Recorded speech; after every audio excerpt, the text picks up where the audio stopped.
그래서 오늘 여러분들에게 소개시켜드리고 싶은 종목은 뭐냐고 하면요, 지금 현재 대충 유통 가능한 매매 물량 한 300억대라 보시면 좋아요. 이런 기업이 마음먹고 상한가 랠리로 날리면은 큰 상승 시세가 나올 확률이 굉장히 높다는 겁니다.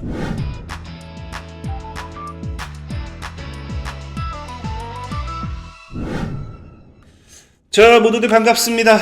강태공입니다. 자, 금요일은 상지건설이 굉장히 세요. 상지건설이 굉장히 세다 보니까 이런 종목을 매수하고 싶은 분들이 분명히 있을 거예요. 그래서 그 후속으로 정말 10배 가까이 올라갈 만한 종목이 또 없을까를 찾는 분들에게 좀 도움이 되는 방송이지 않나 좀 생각해보면서 오늘의 방송을 시작해보도록 하겠습니다. 자, 방송 전 늘 말씀드리는 여러분들의 좋아요, 구독하기, 댓글까지는 너무나 많은 힘이 된다라고 말씀드리면서 방송 시작하도록 하겠고요. 자, 일단 뉴욕 증시를 먼저 보면서 국내 증시까지 넘어가도록 하겠습니다. 자, 일단은 참 오늘 시장 뉴욕 증시의 어제 시장을 본다라고 하면 오늘 국내 증시가 이래도 괜찮은가 싶을 정도로 뉴욕 증시는 말도 안 되는 폭락이 나왔어요. 그러니까 나스닥 같은 경우도 3% 밀린 거 확인할 수 있고요. 자, 뭐 S&P라든지 다우 지수, 그 다음에 필라델피아 반도체 지수도 큰 낙폭을 만드는 거 확인할 수 있습니다. 엔비디아는 거의 지금 7%, 장중에만 거의 한 10% 가까이 하락이 나올 만큼 지금 말도 안 되는 사실 미 증시 전체적으로 새빨간 하락세가 나와줬다라고 보시면 좋고요. 그럼 미 증시는 왜 이런 하락세가 나오는 것인가를 봤을 때 무엇 때문이다? 이제 우리가 기대했던 파월 풋에 대한 기대감이 사라졌다라는 거죠. 부재란 거 말도 없어졌다라는 거예요. 그래서 보면은 이제 파월 연준 의장이 여기서 이제 연설을 진행하는데 뭐 한다?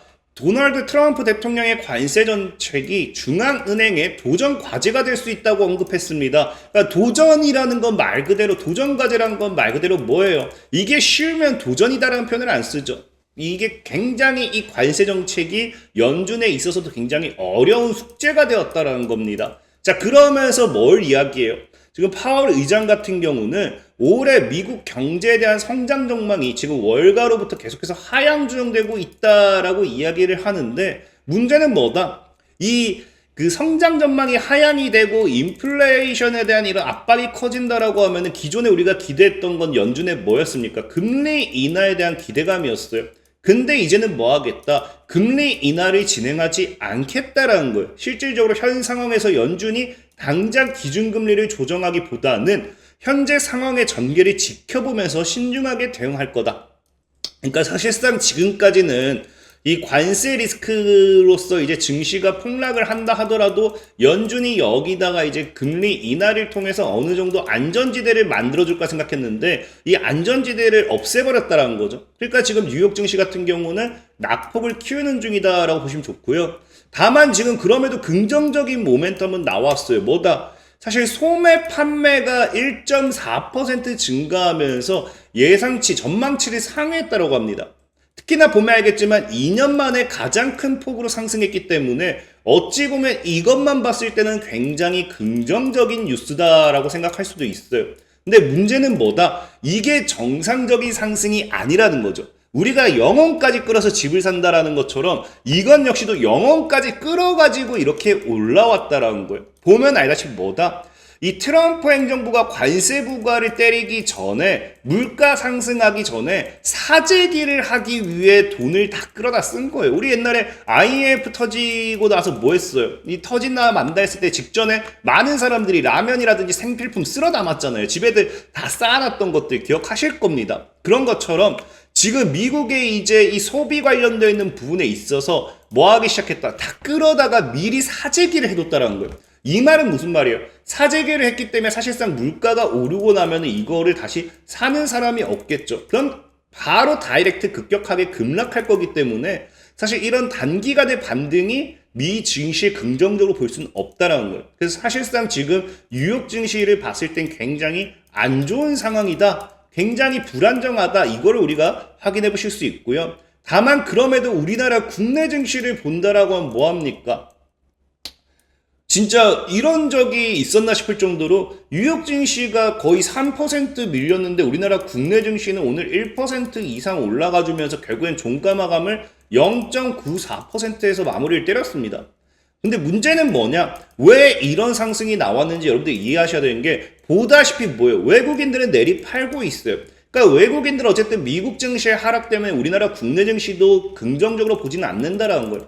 그럼에도 우리나라 증시가 이렇게 급격하게 올라갈 수 있는 이유는 뭐 때문이다? 여러분들도 알다시피 뭐라고 해요? 지금 이제 그 전 세계적으로 뭐 관세 전쟁을 하든지 말든지 우리나라 대단하신 개미님들이 뭐 한다? 우리는 조기 대선 수혜주를 올라타겠다. 그래서 시장은 안 좋지만 사실상 뭐 하고 있다? 상한가는 정말 이렇게 늘 많이 나오고 있어요. 그래서 이 상한가 간 종목들도 여러분들 확인해 보시면 아시겠지만 뭐 합니까? 이제 조기 대선 테마주란 거죠. 이제 한덕수 관련되어 있는 이제 권한대행 관련되어 있는 반사익 수혜주, 아니면 이재명 전 대표 관련되어 있는 또 반사익 수혜주들, 뭐 그래서 최근에 포바이포라든지 이런 것들, 그러니까 전체적으로 시장에 급등이 나오는 종목들, 상한가를 간 종목들은 다 어떤 종목이다? 조기 대선 관련되어 있는 테마주라는 거예요. 그래서 여러분들이 지금 상지건설도 이 조기 대선 관련되어 있는 테마로서 10배 이상 급등 나온 걸 알고 계실 거예요. 그래서 나 여기서 수익을 봐야 되는데 하시는 분들에서 뭘 사야 될지 모르는 분들이 굉장히 많을 겁니다. 그래서 저는 오늘 딱 한 종목만 뽑아드릴 생각이고, 제가 보는 이 정책 관련되어 있는 수혜주는요, 늘 얘기했죠. 우리 리스크를 가지고 가야 된다고, 리스크를 최소화시켜야 된다고. 이재명 전 대표가 잘못될 수도 있는 거고요, 한덕수 권한대행이 잘못될 수도 있는 거고, 뭐 홍준표 전 시장이 잘못될 수도 있는 거고, 어떻게 될지는 몰라요. 그러니까 잘못된다라고 하면 예전에 여러분들 그 아실지 모르겠지만 전 이제 이 반기문 테마라 해가지고 갑자기 대선 불출마하니까 다이렉트 진짜 3일인가 만에 이 하한가 저하한가 몇 번을 갔어요. 그러니까 이게 뭐 사실 여기 방금 언급했던 인물들이 뭐 대선 불출마 뭐 이야기 나올 건 아니지만 사람 이름 모르는 거거든요.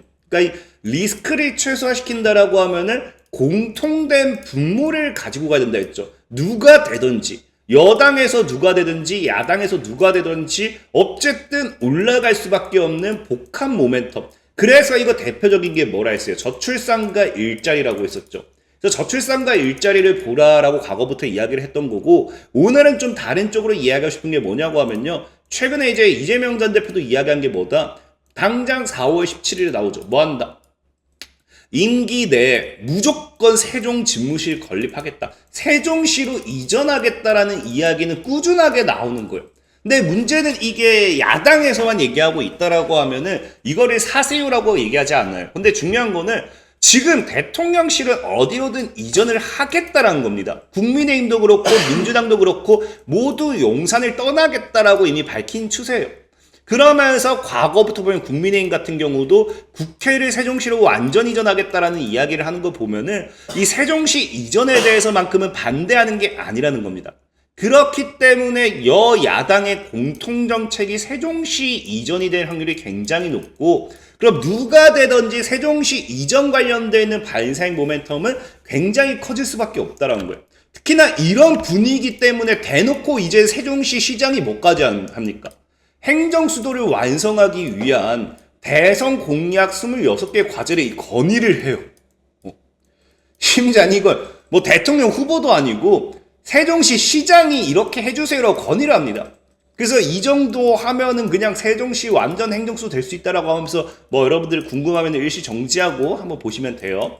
그래서 만약에 여기에서 어느 정도 하나 두 개 뭐 이게 진짜 어떤 후보가 공약을 한다라고 하면, 이걸 들어준다라고 하면은 그냥 세종시는 다이렉트 100% 날아간다 봐야겠죠. 심지어 이제 몰래 뭐 기존의 세종시를 뭐 행정수도를 만드는 데 있어서 이게 완전 이전이와 불가능하다 했던 게 뭐 대학가라든지 사실 기업 이런 것들이 다 같이 세종시로 넘어간 건 좀 현실적으로 어려웠거든요. 근데 문제는 뭐냐고 하면은 아직 기업은 모르겠지만 대학들은 이미 뭐 하기 시작하냐고 하면은 세종시로 이미 이사 중입니다. 그래서 실질적으로 뉴스를 보면 아시겠지만 해외에서도 유례가 없는데 이 신개념 캠퍼스라고 하면서 세종시로 이미 대학이 몰려들고 있다는 거예요. 그래서 지금 이미 공동 캠퍼스에 이미 4개 대학이 입주했고요, 3개 대학이 추가로 지금 자리 잡을 예정입니다. 그래서 이어서 사이버 대학인 태제대와 교육 모델 구축에도 나서면서 대학들이 지금 뭐하고 있다? 세종시로 엄청나게 몰려들고 있다는 거겠죠. 특히나 지금 보면 알겠지만 이게 사실 현실성 있는지 모르겠지만 아까 뭐 세종시 시장이 뭐 26개 뭐 공약을 걸면서 또 한 게 뭐냐고 하면은 뭐 서울대 등 수도권 명문대학 일부도 단계적으로 세종시로 이전해주세요 하고 있긴 하지만 이거는 사실 좀 비현실적인 생각은 해요. 근데 만약에 진짜 어떤 뭐 명문대학이 우리도 세종시 간다, 뭐 학생도 없고 세종시 간다고 하면은 또 말이 달라지겠죠? 그래서 일단은 기업은 지금 당장의 다이렉트로 뭐 세종시로 엄청나게 이전하는 흐름은 아니지만 대학들의 움직임이 나와준다는 건 굉장히 긍정적이다 볼 수 있는 거고요. 그렇기 때문에 지금 이미 뭐하고 있다? 세종시의 집값은 반등을 하고 있어요. 반등. 집값이 움직이고 있습니다. 집값이 움직인다는 건 정말 이 세종시에 대한 뭔가 큰 바람이 불 확률이 굉장히 높다라는 거고, 특히나 보면 알겠지만 4월 둘째 주 전국주택 가격 동향조사에 따르면 뭐한다? 세종시 아파트값은요 11주 연속 상승하고 있어요. 꾸준하게 상승한 추세입니다. 이미. 그러면서 중요한 거는 집값도 오르는데 그래서 살 수 있느냐? 못 산다라는 거예요. 왜? 조기 대선과 새 정부 출범이 확정되면서 아파트의 매물이 자취를 감추고 있어요. 그래서 사고 싶어도 못 사고 매물이 없으니까 뭐한다? 집값은 계속해서 올라간다는 거예요. 그러면은 여기서 이제 혜택 받는 건 뭐예요? 세종시를 이전한다 했을 때 세종시에 뭘 가지고 있어야 돼요? 토지라든지 공장 이런 것들을 보유하고 있어야 돼요. 왜? 세종시가 이제 행정수도가 되면 당연히 집값이 오르겠죠. 토지값이 오르겠죠. 공장 가격이 오르겠죠. 그럼 이게 뭡니까? 유형자산의 이제 보유자산 증가로 이어져요. 보유자산이 증가한다는 건 재무제표상 이것이 반영되는 거고, 그러면 이게 당연히 뭐가 됩니다? 주가 상승의 모멘텀이 되는 거예요.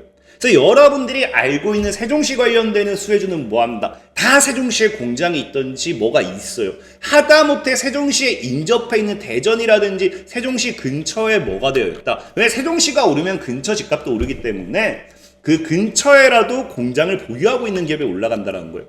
그래서 오늘 여러분들에게 소개시켜드리고 싶은 종목은 뭐냐고 하면요, 바로 신신제약이라는 종목이에요. 신신제약 같은 경우는 보다시피 2020년도에 뭐 했어요? 본점 소재지를 이미 경기도 안산에서 세종시로 변경했습니다. 그러면서 공장까지, 신공장까지 이미 세종시에 지었어요. 그래서 과거부터 국회 세종시 이전 이슈가 나올 때마다 급등했던 게 신신제약이고요. 또 신신제약이 세종시가 아니어도 굉장히 긍정적인 게 뭐냐? 자, 보면은 신신제약이 비만 및 탈모 치료제로서 이제 이슈를 받는 기업 중 하나입니다. 근데 뭐한다? 과거 이재명 전 대표의 공약이 뭐다? 탈모 공약이에요. 근데 이게 여당 같은 경우도 보면 과거 이 탈모 공약을 걸었을 때 누가 또 긍정적으로 받아들이느냐? 홍준표 전 대구시장이죠. 홍준표 전 대구시장도 뭐한다? 이재명 전 대표의 탈모 공약에 나도 찬성한다라고 하면서 지금 현재 여당 역시도 탈모 공약에 찬성하는 흐름을 보이고 있습니다. 그래서 탈모 공약 관련되는 반사이익도 받을 수 있고요. 그 다음에 이제 방금 했던 세종시 관련되는 반사이익도 받을 수 있습니다. 더 좋은 건 뭐다? 보다시피 신신제약이 지금 시가총액이 800억 정도예요. 그러니까 왜 상지건설처럼 갈 수 있느냐? 상지건설이 지금 10배 올랐지만 지금 시총이 한 1,400억인가 밖에 안 될 겁니다. 그러니까 애초에 굉장히 시가총액이 적은 그냥 개 잡주라는 표현을 쓸 수 있겠죠. 근데 신신제약 같은 경우도 800억의 지금 시가총액인데 지금 지분이 최대주주 지분이나 이것저것 다 하면 52% 잠겨 있어요. 플러스 알파로 잡다한 거라면 거의 60%가 잠겼다고 봐야 돼요. 55에서 60%.